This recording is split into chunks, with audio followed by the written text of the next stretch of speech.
tere!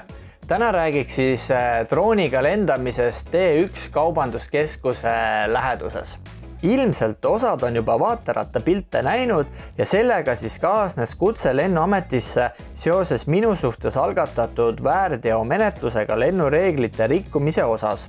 Lend mehitamata õhusõidukiga T1 vaateratta vahetusläheduses ilma luba omamata. Keriks nüüd aja natuke tagasi. Minu poole pöörduti siis T1-st, et saada droonipilte nii majast kui ka vaaterattast.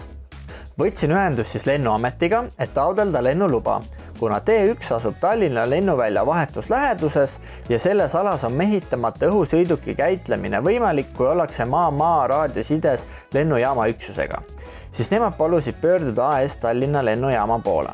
AS Tallinna lennujaamalt sain sellise vastuse. Seoses ressursside vähesusega me kahjuks ei osuta nimetatud teenust. Siis pöördusin uuesti Lennuameti poole, et mis alternatiive mul on. Ja vastus oli, et alternatiive ei ole. Otsustasin siiski need pildid ära teha. See ei ole nüüd küll mingi vabandus, aga tegin omalt poolt kõik, et tagada nii-öelda ohutus. Ei lennanud vaateratast kõrgemale ja ülemiste poole ei lennanud üldse. Antud hetkel soovisin asja väga ametlikult ajada, aga meid saadeti põhimõtteliselt. Sellised ametkonnad peavad tegelema probleemiga. See peaks olema Lennuameti kohustus, mitte vaba valik. Meist väga paljud pakuvad teenust, aga kuidas me saame teenust pakkuda, kui Lennuametiga lennujaam ei viitsi minu probleemiga tegeleda?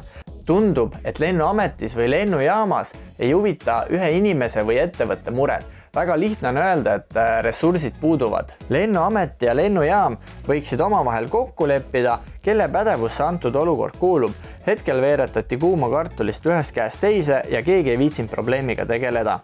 Kuna droonimaailm on tõusev trend, siis Lennuamet peaks leidma ressursse, et selliste lubadega tegeleda. See võiks olla kliendile tasuline või kallim kui hetkel, aga hetkel ei ole probleemile lahendust ja selline vastus pole rahuldav, et meil pole ressursse.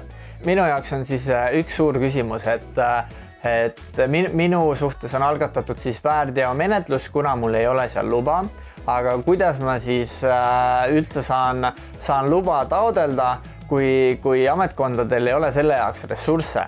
Et ressursse on, et tegeleda hiljem probleemiga, aga konkreetsel hetkel, kui ma andsin nagu endalt poolt kõik, et teha see asi ametlikult, siis selle jaoks koostöövõimalus nii-öelda puudus. Soovin kõigile turvalist drooniga lendamist. Tšau!